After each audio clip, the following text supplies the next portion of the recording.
Hi friends, this is Pankaj and आज शुरू करते हैं टाइप्स ऑफ कंप्यूटर। कंप्यूटर को on the basis of their purpose and work अलग अलग टाइप में डिवाइड किया गया है। पहले देखते हैं on the basis of purpose, किस किस पर्पस से कंप्यूटर को हम इस्तेमाल करते हैं। तो on the basis of purpose computer are divided into 3 different sections: analog computer, digital computer and hybrid computer. अब एनालॉग के बारे में समझते हैं। जैसे कि हमने लास्ट वीडियो में देखा था, प्रीवियस काफ़ी अर्लियर में डेटा के बारे में हमने चर्चा किया था और बताया भी था कि डेटा ये बार बार आपको परेशान करने वाला चीज़ है। तो डेटा के ऊपर ही सारा खेल होता है कंप्यूटर में। डेटा जो होता है वो 2 प्रकार का है, analog data and digital data.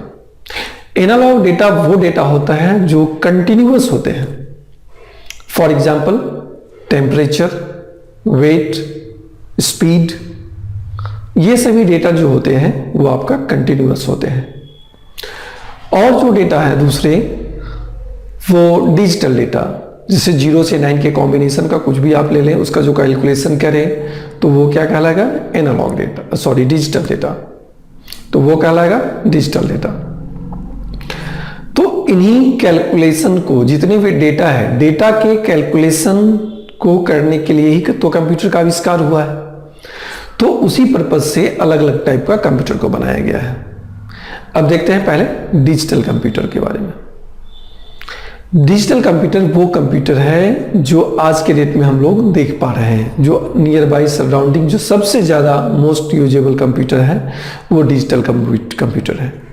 ऐसा नहीं है कि एनालॉग कंप्यूटर का यूज नहीं किया जाता है, उसका इस्तेमाल नहीं किया जाता है, लेकिन जो जनरल लोग यूज करते हैं, जो कॉमन पीपल यूज करते हैं, दैट इज डिजिटल कंप्यूटर। जैसे हमारे पास PC, personal computer, laptop, palm tablet, ये सब जितने भी हैं ये किसके एग्जाम्पल हैं, डिजिटल कंप्यूटर के अंदर।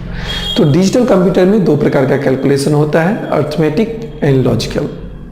अर्थमेटिक कैलकुलेशन जैसे addition, subtraction, multiplication, division, modulus, तो ये जितने भी कैलकुलेशन है क्या कहलाते हैं, अर्थमेटिक कैलकुलेशन। लॉजिकल कैलकुलेशन जैसे एंड, और, नॉट, या फिर on the basis of condition, जैसे कि आज अगर ये बच्चा यहां तक स्कोर लाता है तो उसका ये मार्क्स होना चाहिए। तो ये सब क्या है, लॉजिक के बेस पे हम रिजल्ट तैयार करते हैं। तो जितने भी डिजिटल कॉम्बिनेशन वाले कैलकुलेशंस होते हैं वो सब किसके द्वारा किए जाते हैं, डिजिटल कंप्यूटर के द्वारा। जो हमारा आज का कंप्यूटर हम लोग यूज करते हैं, कॉमन लोग जो यूज करते हैं वो है। Analog computer normally doctors, scientist, इन सभी के द्वारा यूज किया जाता है। जैसे आप हॉस्पिटल में गए होंगे तो देखे होंगे आईसीयू के अंदर में जो टेम्परेचर दिखाता रहता है, उसका वेट दिखाता रहता है, उसका पल्स दिखाता रहे, ब्लड सर्कुलेशन, बीपी दिखाए। तो ये सब जितना भी डिवाइस कैलकुलेट करने के लिए होता है, या मौसम वैज्ञानिक टेम्परेचर का कैलकुलेशन करते हैं, तो ये सब किसके द्वारा होता है, एनालॉग के द्वारा होता है। और दोनों को अगर मिला दे तो हाइब्रिड बनता है। हाइब्रिड नाम से ही क्लियर है, the best combination of digital computer and analog computer becomes hybrid computer. दोनों के कॉम्बिनेशन से मिलके जो कंप्यूटर बनेगा वो हाइब्रिड कंप्यूटर कहलाएगा। उसमें दोनों फीचर्स होते हैं। नॉर्मली इसका प्रयोग वहां किया जाता है, जैसे कि फॉर एग्जांपल आपका पेट्रोल पंप पर आपने देखा होगा, जिसमें डिजिटली भी दिखाता है और फ्लूइड जो लिक्विड जो ट्रांसमिट होता है तो उसका वेट भी वो मेजरमेंट करता है। तो एनालॉग कंप्यूटर नॉर्मली मेजरमेंट के लिए प्रयोग किए जाते हैं और डिजिटल कंप्यूटर काउंटिंग के लिए किया जाता है। दोनों में फर्क है। और जो हाइब्रिड कंप्यूटर होता है वो दोनों का कॉम्बिनेशन है। तो विशेष रूप से हम लोग पढ़ेंगे डिजिटल कंप्यूटर के बारे में। ठीक है फ्रेंड्स, अब आगे देखते हैं types of computer on the basis of capacity and measurement capacity. तो डिजिटल कंप्यूटर के बारे में हमें विशेष रूप से पढ़ना है और डिजिटल कंप्यूटर को 4 पार्ट में बांटा गया है। 4 अलग अलग टाइप्स के कंप्यूटर में बांटा गया है, जिसमें फर्स्ट है हमारा super computer, mainframe computer, mini computer and micro computer. सबसे पहले देखते हैं सुपर कंप्यूटर। ये काफ़ी इंटरेस्टिंग है और इसके ऊपर हम एक वीडियो अलग से और भी बनाएंगे, उस क्लास में आप देखेंगे। ये काफ़ी इंपॉर्टेंट है और क्यों हमारे लिए बड़े प्राउड की बात है कि अपना इंडिया के पास भी सुपर कंप्यूटर है, और बहुत अच्छे से एक वीडियो हम बनाएंगे। तो फिलहाल देखते हैं अभी सुपर कंप्यूटर। इंडिया का सबसे पहला सुपर कंप्यूटर है जिसका नाम है परम 8000। इसके पीछे एक बहुत अच्छा और रोचक कहानी है, तो नेक्स्ट क्लास में हम उसको देखेंगे। फिलहाल अभी देखते हैं जितने भी डिजिटल कंप्यूटर के टाइप्स हैं उसके बारे में। सुपर कंप्यूटर ये सबसे बड़ा और हाई स्पीड वाला कंप्यूटर होता है। नॉर्मली जो हमारे पास कंप्यूटर होता है, जिसको पर्सनल कंप्यूटर या लैपटॉप आप बोलते हैं या डेस्कटॉप बोलते हैं, उसमें एक प्रोसेसर लगा होता है। लेकिन सुपर कंप्यूटर में अर्लियर जो शुरुआत के दिन में है वो 60-65 ये उसमें प्रोसेसर लगते थे, लेकिन अब अनगिनत प्रोसेसर लगते हैं। तो एक जो कोई कैलकुलेशन का जो काम होता है एक कंप्यूटर के अंदर में, जो माइक्रो कंप्यूटर होता है हमारा, जो लैपटॉप होता है, उसमें एक प्रोसेसर होता है और सुपर कंप्यूटर में अनगिनत प्रोसेसर होते हैं। तो आप इसका अंदाजा लगा सकते हैं कि उसका कैलकुलेटिंग जो स्पीड होगा वो किस लेवल का होगा।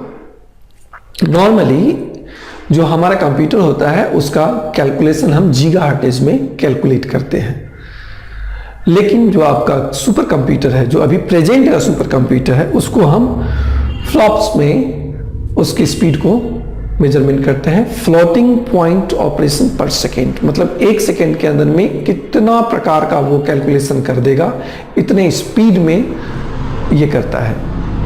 सुपर कंप्यूटर का प्रयोग नॉर्मली साइंटिस्ट के लिए किया जाता है जो बहुत बड़ी कैलकुलेशंस के लिए करते हैं, जैसे कि वेपन्स बनाना, न्यूक्लियर वेपन्स जिसको बोलते हैं, न्यूक्लियर एटम बम वगैरह, या फिर आप बहुत बड़े मेजरमेंट जो ब्रह्मांड के अंदर जो मेजरमेंट किए जाते हैं उसके लिए बहुत बड़ी कैलकुलेशंस की जरूरत होती है कुछ नैनो सेकेंड के अंदर, उसके लिए भी सुपर कंप्यूटर का जरूरत पड़ता है।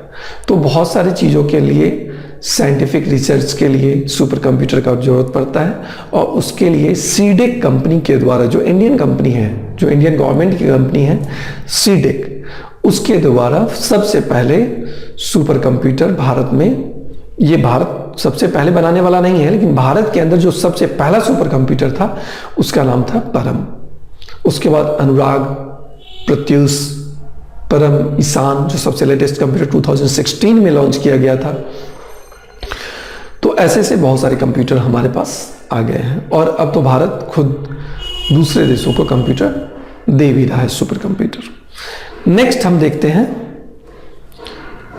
सुपर कंप्यूटर के बाद मेन फ्रेम कंप्यूटर। ये सुपर कंप्यूटर से बिलो है, उससे नीचे के कैटेगरी का है, लेकिन इसके अंदर में भी काफी प्रोसेसर, मोर देन 1 प्रोसेसर्स होते हैं, और काफी एक साथ मोर देन 200 कंप्यूटर्स को एक साथ कनेक्ट करके उसके डाटा को कलेक्ट करने के लिए इसका प्रयोग किया जाता है।